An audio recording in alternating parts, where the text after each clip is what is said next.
This program is presented by University of California Television. Like what you learn? Visit our website or follow us on Facebook and Twitter to keep up with the latest UCTV programs.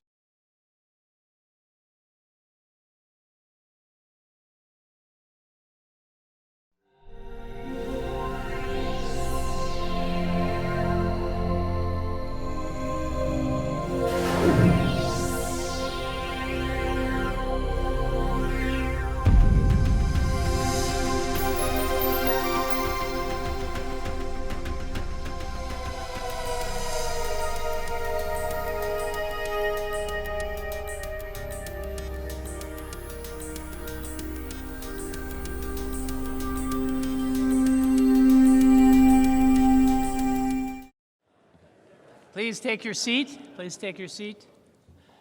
And so now it is my great pleasure and honor to introduce our keynote speaker, and that is Stephen Chu, who is the William Keenan Professor of Physics and Professor of Molecular and Cellular Physiology at Stanford University, a Nobel laureate, former Secretary of Energy, a great friend to many of us, and a visionary whose vision I think you'll appreciate very much. Steve.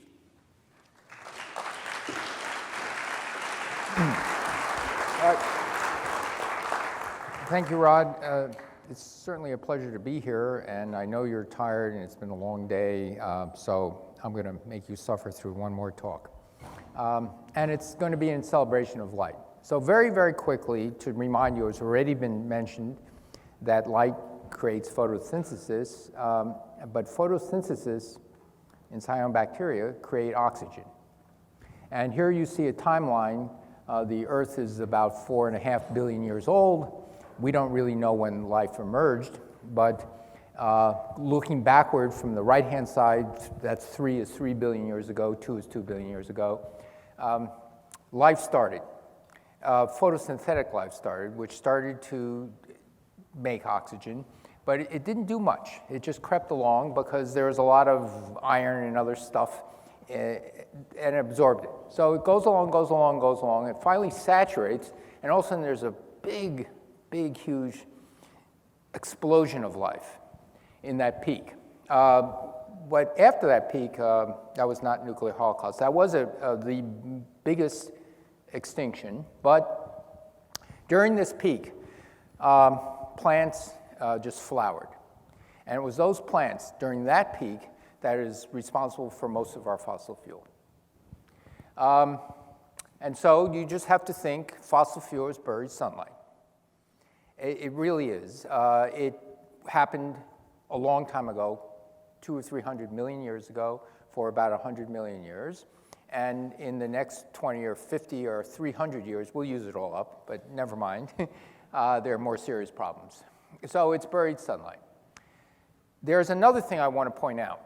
If you look back, and it gets pretty sketchy, in all honesty, back to the paleoclimate history, going back hundreds of millions of years, it gets really dicey about measuring the temperature, measuring all sorts of things. However, there appears to be 2 stable modes of the Earth. One which is kind of now, with a couple of glaciation periods, and there's another period of the Earth which was warmer. How much warmer? It was about 10 degrees warmer. Most of the time the Earth spent 10 degrees warmer.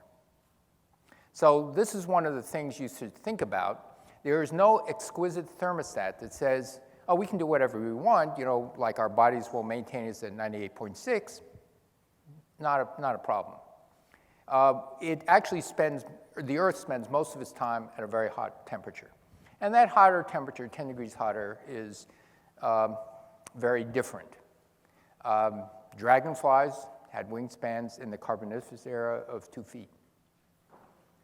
Okay, so don't get bitten by a dragonfly. And you notice, so that red bottom dashed line is where we are today. A little bit higher, all of Antarctica melts, but Antarctica melts, all of Greenland's melted, and the seas are 90 meters higher. So one of the things that I do worry about is we seem to have a bistable Earth, and it prefers warmer. So if you nudge it towards warmer, you might be doing something. All right, now, there's one golden rule about public lectures. Well, there's several golden rules. It's their ABCs. It's always be careful, and their XYZ is examine your zipper. However, never use equations. People are scared of equations. They have panic attacks. So here are some equations. So you can get over it. These are Maxwell's equations. I'm not going to explain to you what they mean. If you know what they mean, you say, you're comforted, like F equals ma or E equals mc squared. If you don't know what it means, it doesn't matter. But what does matter, and I want to point this out to the engineers and physicists, is this epsilon 0 and this mu 0 are static, electric, and magnetic properties of matter. And yet when Maxwell wrote the equations down, he found that static properties predicted a wave equation that predicted the speed of light. Amazing.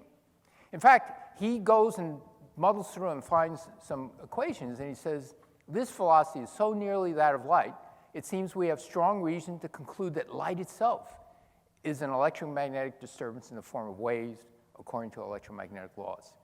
What are the laws you're talking about? It's Ampere's law, it's Faraday's law, it's stuff like that. Okay?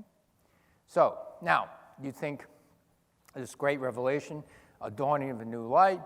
The first person who actually showed that electromagnetic disturbances actually propagate pretty close to the speed of light was a guy named Heinrich Hertz.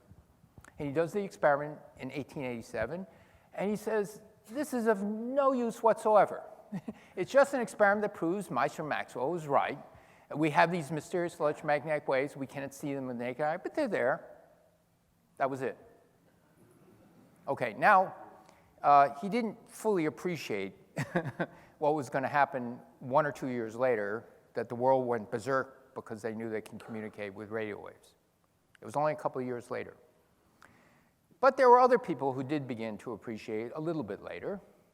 And Albert Einstein said, this change in the conception of reality is the most profound and most fruitful that physics has ever experienced since the time of Newton. Why did he say that? He goes on in a later paper to say, Maxwell showed that the equations alone appeared as the essential thing, and the strength of the fields as the ultimate identities, not to be reduced to anything else. Everything before that was based on mechanical models. In fact, every wave before that had a medium in which it had to go. Sound waves, waves on a string, waves on a guitar string, you name it. Always had a medium.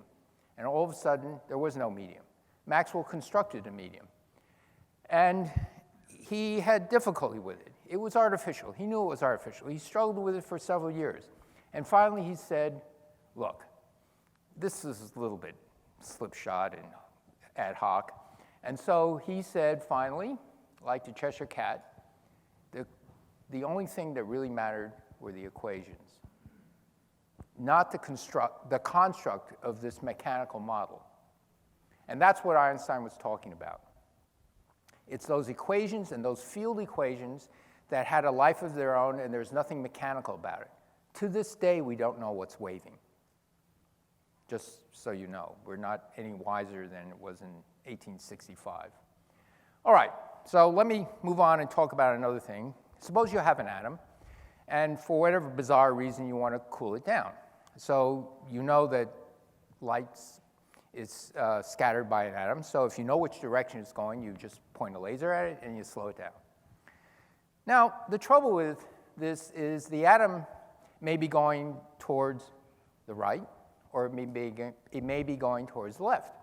And so if you really want to cool down a gas of atoms, you have to figure out which way it's going. But you don't know which way it goes, but some are going this way and some are going that way. So here's the trick. It's using the Doppler effect. Now, for those of you who don't know the Doppler effect, let me demonstrate this to you. As I walk toward you, my voice is very high, and as I walk away from you, my voice is very low. Okay? So the atom is going towards that laser beam, and it's tuning that beam into resonance, so it scatters more photons, and it gets pushed that way. you can point another beam in the opposite direction. If the atom happens to be going in the opposite direction, it scatters more light from this beam than that beam. So no matter which way it goes, it wants to be slowed up. All right, that's great. In this one dimension, this atom is going to be slowed down. If the atom happens to be going in this direction, well, you just put 2 more laser beams, and then you can put 2 more in and out of the screen. And so you add up all the velocities. This was a great idea, I have to say. This was a really great idea. These guys stole it from me 10 years before I thought of it. Art Schall and Ted Hensch wrote a paper in 1975 in a 2-page paper describing this, not exactly in this way, but says surround the atom with light and it will be slow. So I did this experiment. I didn't invent the method. I only invented the name. If you surround atoms with light going in all 6 directions, it acts as a goo, a molasses. And so that turned out to work very well. And in 1985, in Bell Laboratories, I and my colleagues were able to show that you can get a little bowl of sodium atoms and they get very cold. Now, I was very enthusiastic about this. A year later, we were able to trap atoms. And I went up to my former director, now executive director of Bell Laboratories, and said, it was Bill Brinkman. I said, Bill, you can't believe this. We were able to cool atoms and now they're trapped. Isn't it? And he looked at me, and he's a good manager, so he knew I was excited. And so he said, that's very good, Steve. What are you going to use it for? I said, Bill, I have no idea, but it's really neat. And he looked, same screwball kid. So anyway, what can you do with it? The only thing I knew at the time is if they're really cold, you can throw them up, and they're so cold they turn around due to gravity, and they come down. But during the time they're going up and turning down, you can make very exquisite measurements that turn out to be better clock experiments. That technology, which happened in the early 1989, and then followed up, and it soon became the time standard, but a lot of water has passed under the bridge. Many other researchers are making optical clocks that are going to be, in an absolute value, about 18 decimal places. What does that mean? If you start one of these clocks when the universe was born, you will know what time it is, absolutely, to less than 1 second. Now, you're probably thinking to yourself, who cares? Okay. So I'll tell you why you care, at least not at that level, but the most accurate science experiments are frequency measurements, and they're all tied to time. The most accurately known fundamental constants are actually now defined in terms of time. Length is defined, how far does light travel in a certain bit of time. The volt is defined actually in terms of a frequency. The ohm is defined in terms of frequency. So this is the ruler in the ground, the clock. Now, let me explain something kind of cool. We use atomic clocks in what are called global positioning satellites. There are a bunch of satellites, about 24 of them, that circle the globe, and they triangulate, more than triangulate, on where you are, and they can tell where you are, at least as well as the NSA. And, sorry, that's a low blow. And so the United States put 2 satellites up in polar orbit. So as the Earth goes around, these 2 satellites go around in an orbit. Why are they doing this? Because it was found out in the 1960s that if you wanted to lob a 200 megaton warhead halfway around the world, little changes in gravity might make you miss by half a football field. All right? And you really wanted to hit it to 10 yards. And someone turned it around many years later and said, you know, you can make this the reverse problem. If you get a satellite and it perturbs the orbit, you can find out gravitational anomalies, okay? So in this case, some good came out of something bad. And so there are these 2 satellites. Their height is determined by GPS. The distance between these 2 satellites are monitored with microwave transmitters between them. They can determine the change in distance as they circle over the Earth to less than the width of a human hair with each other. And this is what they can measure. This is Greenland. And they can measure the change in the local gravity over Greenland. Why should the gravity change over Greenland?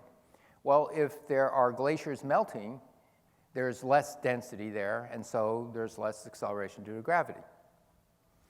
So where you see red, you see an increase in the acceleration due to gravity. There's no red. Where you see blue and purple, there's a decrease in the acceleration due to gravity. And in this point here, Jakobshavn Glacier, I'll expand it for you. You see that the resolution is so good, you see summer, winter, summer, winter. You see this is 10 centimeters thick change in ice. So it has a few centimeters over 2 kilometers worth of ice in the center. And it's shrinking, and it's accelerating. And since it's in polar orbit and the Earth goes around it, you can measure gravity everywhere around the world. And what they're finding is there's a few places where mass is increasing, but most of the places it's decreasing. The glaciers are melting. But this is a much more trustworthy test than measuring pictures of glaciers melting. Okay? So now here's something really cool. This noise floor here is, and if going from x-axis over here to over here is you're having better spatial determination. You can tell laterally changes in gravity. And so the data I just showed you shows this change in gravity, but it's averaging over a big hunk of Greenland. It turns out if you use laser-cooled atoms and split the atoms apart and use the wave-like nature of the atoms and bring them back together again, it could make a better gradiometer for gravity. And so this satellite mission is being designed now by the student who did this work in my lab in 1990-91, and he's now a professor at Stanford, and they think they can be 100 times better. Now a single satellite using light to drop atoms in an interferometer. Now, I can honestly tell you I had no idea that what we were doing would lead to better monitoring of climate change. It's an amazing thing about science this way. So, all right, some other new surprises that came out. Remember I told the executive director of Bell Labs I had no idea what it was good for, but as soon as it happened, all sorts of ideas came not only to me, but to many, many other people. And one of them was inspired by Art Ashkin, who at the time in the 1970s was dreaming of cooling atoms, but he also was able to trap particles. And while I was at Bell Laboratories in Homedale in 1986 and 87, he found that the same optical trap that was used to hold on to atoms was really good at holding on to bacteria, you know, wiggly little animals. He found, you know, now the way he tells it's not exactly probably true, but he found that if you take New Jersey water and you just leave it on the microscope slide for a few days, something grows. But anyway, so he was able to trap and move around bacteria, and if you turn up the intensity, he could opticute them. That's terrible. You couldn't do that in university. But when I got to Stanford, I said, is it possible to hold on to an individual molecule, and that's not a bacterium, with light? And so this is what we did. That little line of light is a single molecule of DNA. The focused laser beam is directed into an optical microscope, and its position was controlled by a joystick. And to my graduate students, it was like playing video games. And so they would disappear for hours just doing this. And finally, after 3 days, they said, you're having a lot of fun, but we should do some science. And that opened up a lot of things. Switching gears. I'm going back to climate change. Depending on how you counted it, I took either a 10-year or a 4 1/3 year sabbatical on energy. And it's been mentioned that solar energy has a lot of promise. and a lot of development here at Santa Barbara and other places. This is a map of the solar resources of the United States. It's really very good over here, and it's not bad everywhere else except maybe Seattle and Alaska. Just for comparison, that's Germany. Anyway, but they are the leaders in the installation of solar, and it was actually them. I applaud them because they actually created a market for solar that drove the technology. But we have much better resources. Let me put it on, let me just explain how technology develops. It's called a learning curve. And when you increase, let's say you double the production of something, whether it's a refrigerator, or corn, or cars, or solar modules, or even integrated circuits, the price comes down. And so you double it, it goes down by a certain fraction. You double again, it goes down by a certain fraction. So if you plot this on a logarithmic curve here and a logarithmic curve here, it should follow a straight line. Well, nothing should follow a straight line except it happens to. It's just a fact of life that we don't understand. Many things in technology development follow this learning curve. Many, many little things constantly improving. And so this was made by a company 1366, and it was made in 2008. And they said, well, here's where we are today, and you just follow the slope, and by 2015, we'll be there. But by the end of 2014, we weren't there, we were here, because the deployment actually was increasing rapidly, and even through the Depression. What is this line? This is the price of wholesale electricity in the United States. This is getting very exciting. So now, how did it affect solar deployment in the United States? This is a history from 1985 to 2013. Nothing much happened, and then it started stagnant for a long time. This is the deployed number of solar panels, and then something happened around here.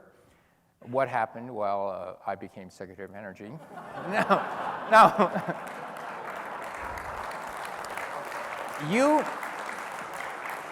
you should be skeptical. You know, correlation does not mean causation.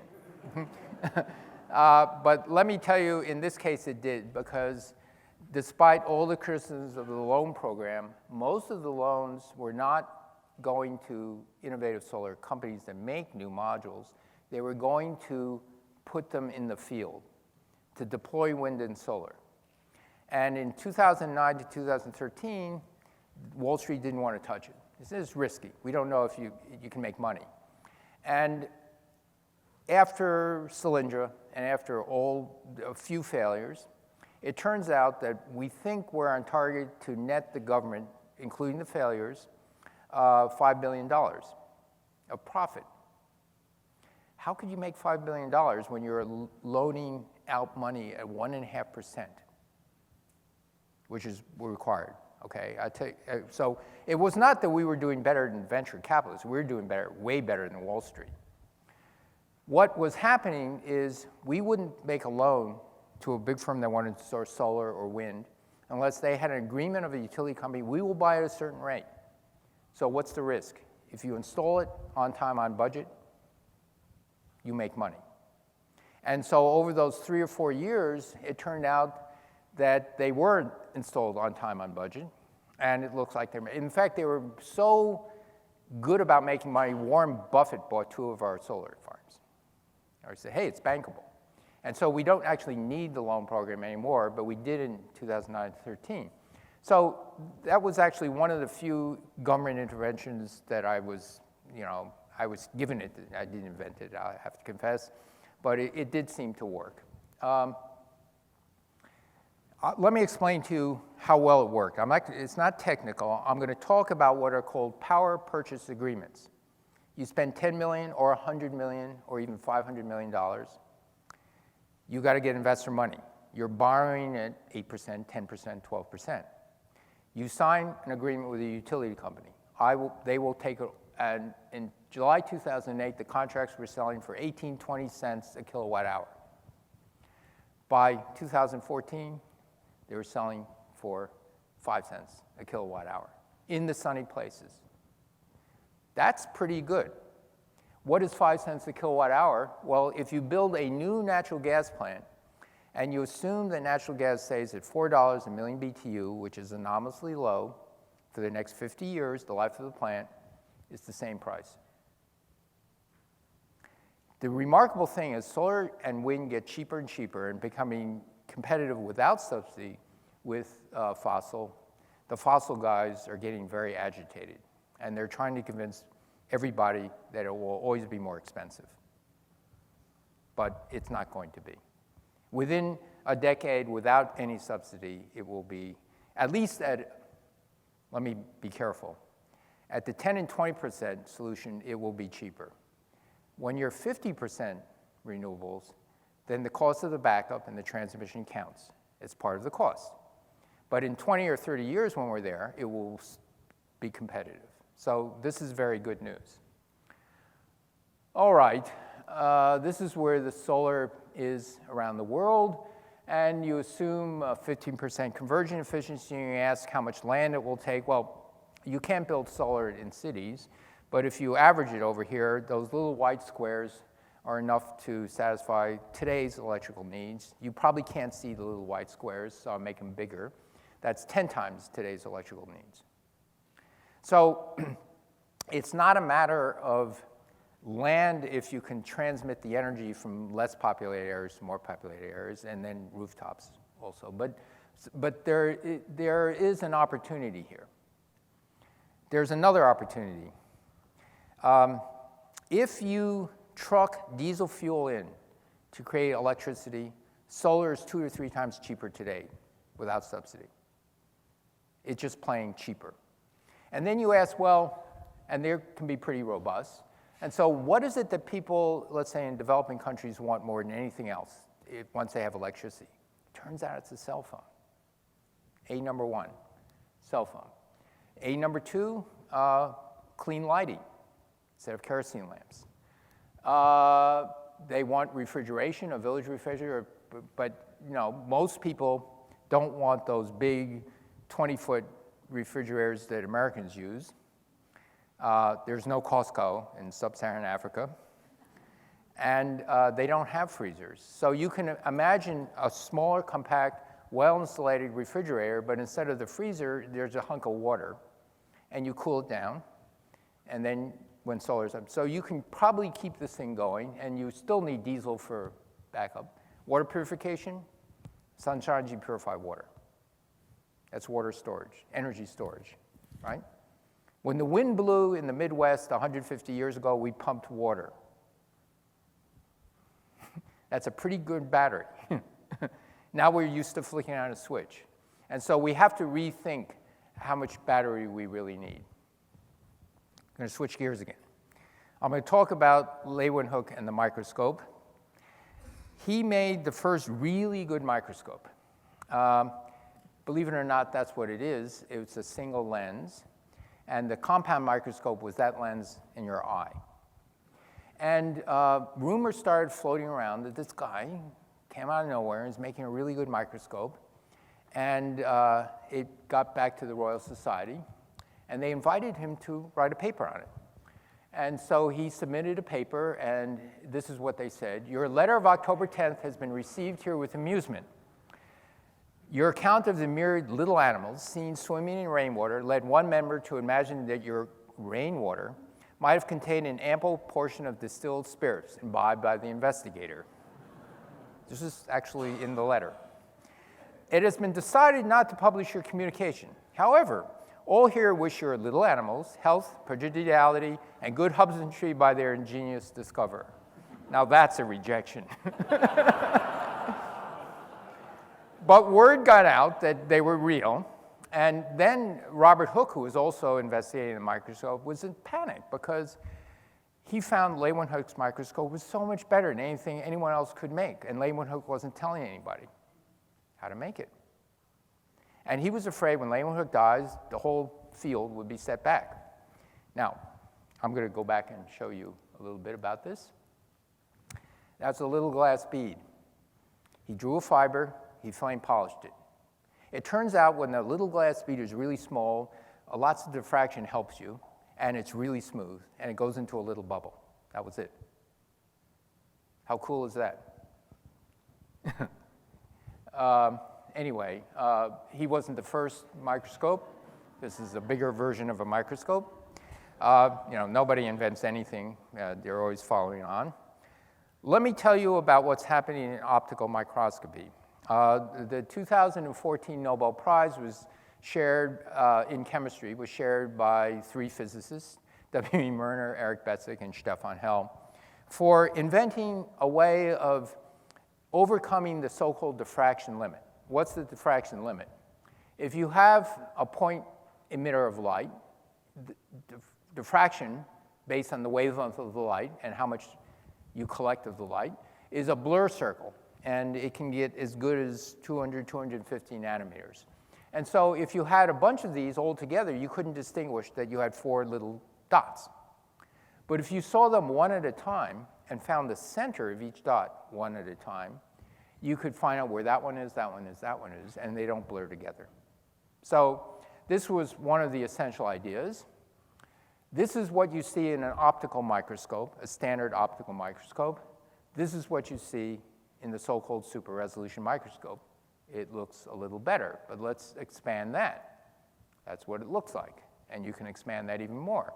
And you can localize the position of molecules in a cell to 10, 20 nanometers, getting to be molecular scale.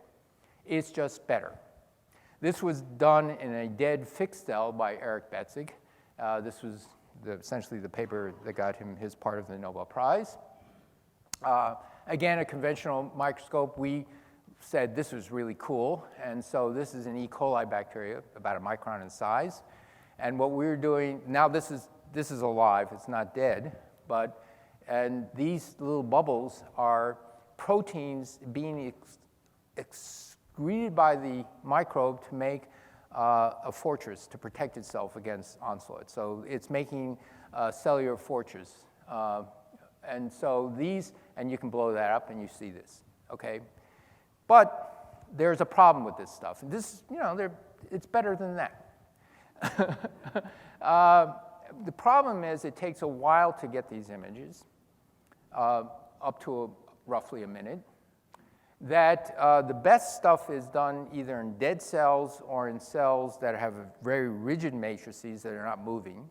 If you try to label a live protein even on the surface of a membrane or in the middle of a cell, Brownian motion smears it out. So in the time it takes to collect the photons, you're back to normal resolution. So it doesn't really work except in dead cells or in rigid cellular matrices. And so when I got out of the Department of Energy, I said, well, there's all sorts of things I wanted to do and many other people wanted to do if you had better probes. And so it was kind of a Christmas wish list. What if you had what? What if you want 10 nanometer spatial resolution, you want to label multiple proteins, and you want to follow the dynamics on live stuff, so they have to be pretty bright. So I'm going to talk about 2 things we're exploring, and it's a progress report. I got a lab, let's see, it was in July or August of 2014. And, you come out of the Department of Energy, and I go back to Stanford, and I still have to wait a year and a half for a lab. My old lab space they gave to another professor who will get a Nobel Prize, Karl Desseroff, and he didn't want to give me his space back. I just don't understand it. But anyway, so we are putting ions in crystals. They are rare earth ions like neodymium. For those of you who know lasers, this is a workhorse laser. This is the energy level structure. You can excite it with a cheap diode laser. It relaxes to this level over here and emits these colors. They are biocompatible. They're absolutely photostable. When your neodymium laser dies, it's because your exciting source is dead. It just, it'll last forever.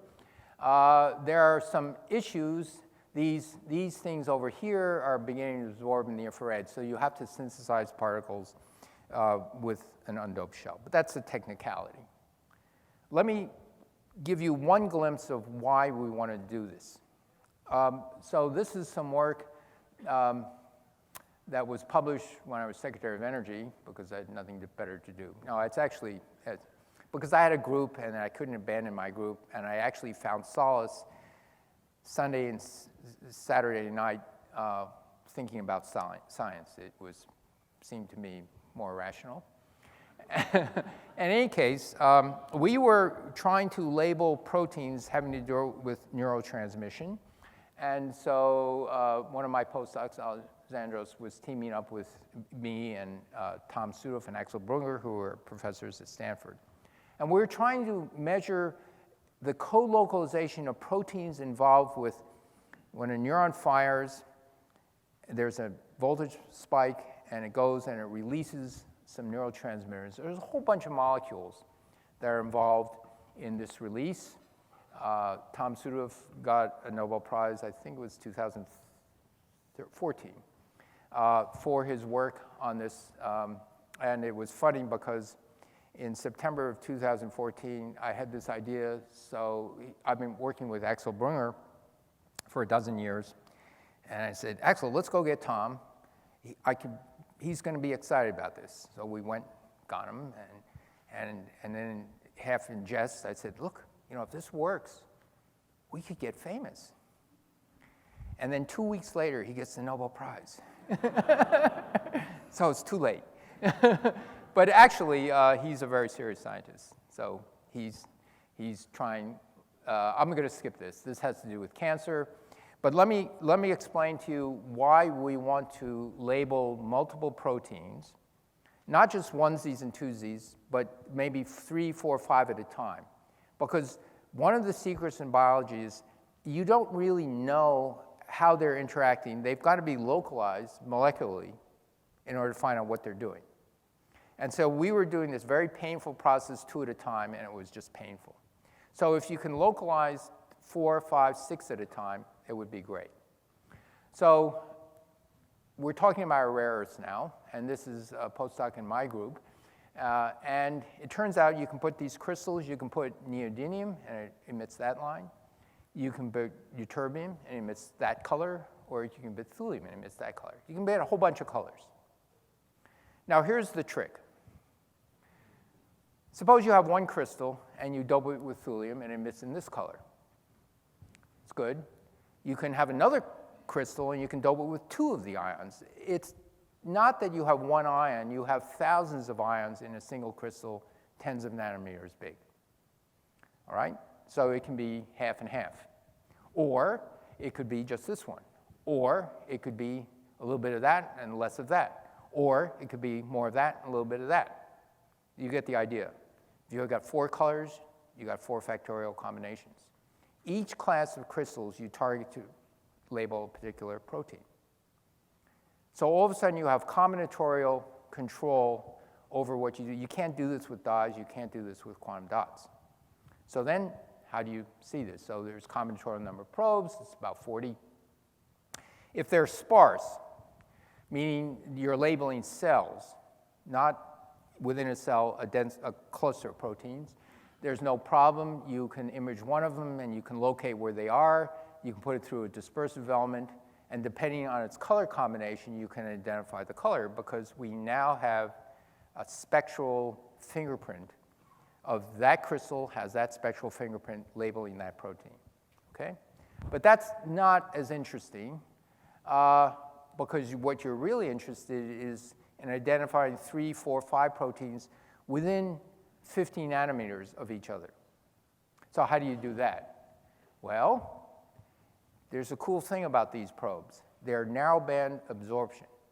So in one camera exposure, you excite one type of crystal, and you get a color combination. You read it out.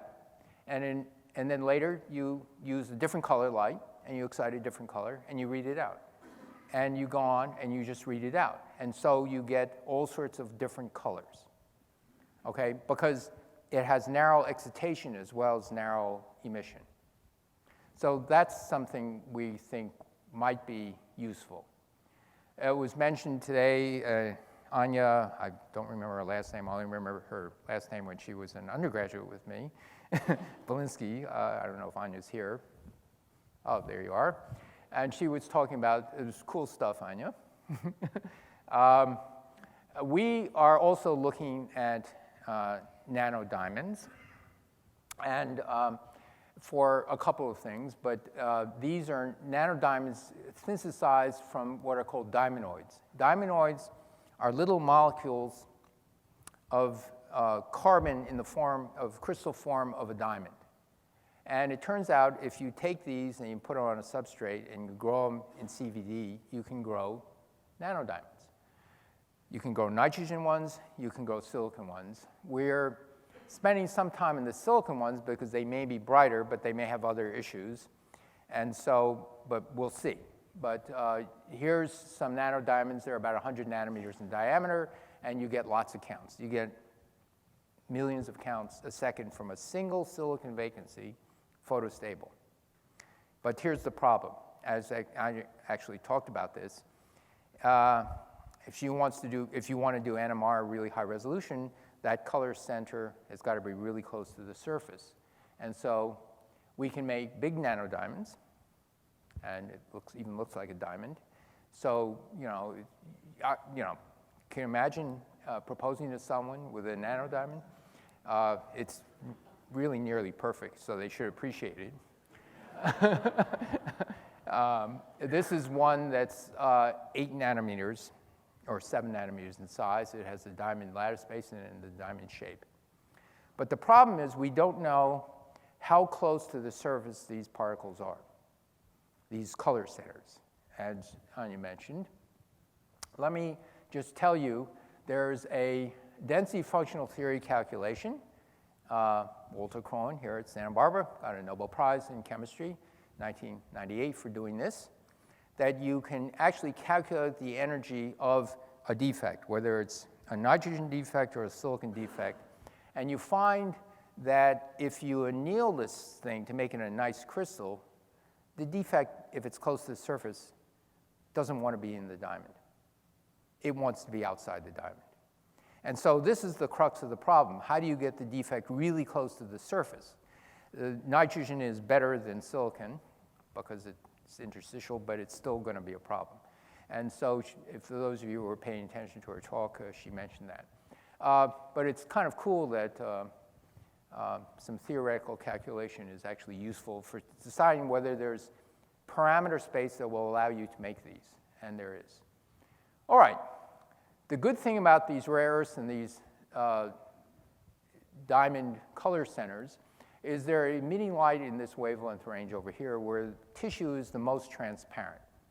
And this is not our work, but some other person who's injected some particles into a mouse, a bold mouse, and you can actually see through the skin. And so one of the things that we're interested in is if you can get these particles to specifically label a particular cell, whether it's a stem cell or a cancer cell or something like that. Because these particles are stable, you can go and you can look where it is, and you come back later and you look where it is and you see if it's moved. And so can you track single cancer cells and maybe cell divisions? Now, so you're thinking, well, how do you see through the skin and without opening up the patient?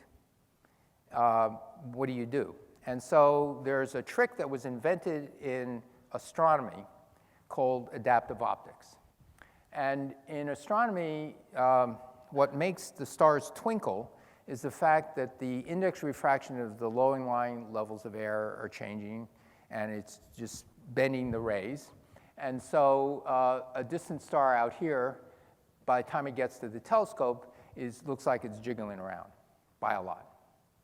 And so what astronomers have been doing over the last couple of decades is they look at a guide star or they make an artificial star. This is a very bright double neodymium YAG laser.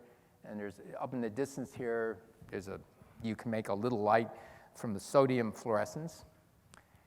And they can take the mirror and they can fix it to take out the twinkle. This has been picked up in microscopy. If you have an optical microscope and you're looking at a sample, you have a perfect wave coming in, coming out, you get diffraction limit. But what if you're going into some thick sample of goo, and this goo is now lensing the light? So it messes it all up. If you can make a deformable mirror that can keep track of this, can you fix it? And the answer is, to varying degrees, yes. It's a very different problem than here, which here it's fast fluctuations, but very small index refraction change. Here it's very slow fluctuations, but huge index refraction changes. So let me show you a movie. This is taken at Genelia Farms, Howard Hughes medical investigators. This is Najee, and Clara's. This is using adaptive optics, and I'm going to explain a little bit about this movie. They're looking at a live brain of a mouse, and there's a dye that was invented, a series of dyes that were invented at Howard Hughes, Genelia Farms, that if a neuron fires, it allows calcium to come into the neuron. And this dye lights up when calcium rushes into the neuron. And so the neuron actually goes a little bit brighter. And what you're about to see is looking 500 microns into the brain of a mouse. This is no adaptive optics. This is adaptive optics. And what you're seeing in these flashes and these propagating things are neurons firing in real time. Okay? And this is racing ahead with really quick speed. So you can see, and you can get double colors of these things, and you can see neurons of one class interacting with another class, but you see it's subcellular resolution, looking a half a millimeter in. Now, the cool thing about going into the far infrared is those things you can only get through, that's the maximum, about 500 microns. But it looks, if you look at wavelength from 600 to 800, 1 micron, 1.2 microns, this is water absorption and it goes through the roof, so that's not good. And this is, what is this other stuff? Well, you have changes in index of refraction in the cells due to the nuclei, due to the mitochondria. Just think of them as little lenses. And so they're like Coke bottles, droplets on windshield, but now you're looking through dozens of windshields. And the question is, when you're doing that, where do you want to be? You want to be around here, somewhere between 1 micron and 1.2, 1.3 microns. Water absorption isn't kicked in, but the me scatter and everything is minimized. And so the nice thing is those rare earths are actually in here. So this may be another application. This is the work of Hanji Dai at Stanford in chemistry. They shaved the head of a mouse, and they inject some dyes in here, and they're looking in this 1.3 micron range, and you see a better signal than if you're looking at 900 nanometers. It's all fuzzed out because the light's jiggling around. Now, I'm not sure if I haven't, okay. The good thing about this is, so you have the right wavelength, you have a permanent probe, and this was a big signal. They were injecting stuff into the veins of a mouse brain. And so if you want to identify different proteins, you're in a totally different range of ambition. All right. So here's the cool thing. Why is that blacked out? I'm sorry, you can't see it. There's another cool thing about these probes. When you shine in light, cells just autofluoresce. There's background fluorescence. They scatter light due to this lensing effect. But the light coming out of the rare earth probes comes out in 100 to a couple hundred microseconds. So if you don't look when you're exciting the probes, and you look 1 microsecond after, you throw away the background. And it works. And I don't know why that's all fuzzed out, so I apologize. But here's a microscope objective. You put this into a secondary objective, and you put a rotating wheel running at 100 hertz. It's got to be a little different than the normal wheel that's a millimeter thick of aluminum. It's got a glass wheel, and you put in chrome patterns. And the reflective chrome, while you're excited, it blocks the camera, and then it opens it up and you can integrate for whatever time you program onto your pattern. And then it blocks again and you open it up, and after tens of microseconds or 100 microseconds, you read it out. So the backgrounds go away, and preliminary experiments say, yes, it does work. And so my former technician, who's the owner and founder, sole owner and founder of Thor Labs, is making us one of these wheels. Here's another application. The probes are good for identifying particular proteins, and maybe we can identify 6 or 10 proteins. But you also want to find out in the context of where these specific proteins are, what's the real scale of biological tissue. Now, the really good thing about electron microscope is its real resolution. It can be a nanometer or better. But it's black and white. You can't see specific proteins. So there have been people looking into taking a sample and putting it in an optical microscope, looking at where the proteins are, transferring the sample to an electron microscope and seeing where they are. The only trouble is if you get greedy and want 5 or 10 nanometer resolution, in the transfer from the optical to the electron microscope, things change by tens of nanometers as a minimum. And so Peter Marr and Max Priggen, 2 of my postdocs, came up with this wonderful idea. What if we use an electron microscope to image, as you would, but you also collect the light? So this is what is called cathodoluminescence. It turns out that rare earths, if you excite them with electrons, give out light. In fact, Rutherford used rare earths to see where alpha particles are hitting the detector. Okay, so that's all it is. It's just combining rare earths in an electron microscope. These are some rare earths we synthesized in my lab. Different colors means that you can detect holmium or erbium, or thulium, and all these other things, just like whatever that song goes, Tom Lehrer. And so you can detect which color is associated with what protein. And so we tried this out. This is the scanning electron microscope image. These are big particles and little particles, and the smallest one is about 20 nanometers. So this is a first attempt. And this is the fluorescence. Just to impress upon you that electron microscopy gives you information, this is a cancer cell called a HeLa cell, named after Henrietta Lacks. It's a very robust cancer cell, and we put little nanoparticles into this cancer cell. And so I'm going to show you a blow-up of that little square.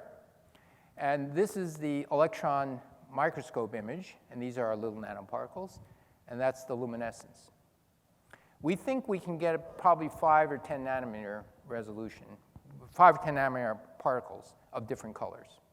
That will be so cool, because now you can have a half a dozen proteins, but you have an electron microscope picture of what's going on. So that's another, and this was taken in very bad conditions where we weren't even using spectral filters or anything, or timing or anything. So it looks promising. I'm going to end here to pull way back from science and technology to remind you how important light is. It's synonymous with economic prosperity and civilization. If you have light, you have a lot of things. You have something to do at night, rather than the usual.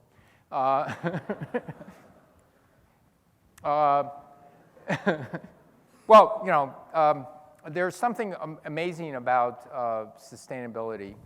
You can't have sustainability until the population stops growing. But we are finding out that wealthy people, no matter what culture, what religion, or everything, have fewer kids. It's due to many things. It's due to higher education of women. It's due to the fact that you're no longer worried about infant mortality. When you, as middle-class Americans, have a kid, you expect the kid to grow up and live to old age. You don't expect half of them to die. And you're afraid that you might have to pay for their college education. And you have late night TV. So there's a very complex set of reasons why you have fewer kids. But being able to read at night is huge. This is a dark continent. So it graphically tells you where poverty is and where it's not. There are no people here because they're cowboys and they like Wyoming, but never mind that. And so this is to remind you, first, our lighting isn't very efficient. It's scattering too much back into space. But mostly it's to remind you that light at its fundamental level not only gave us photosynthesis, it gave us an entirely different, it liberated us from summer, winter, night and day. And that was a huge, huge thing that I had to end on. So thank you.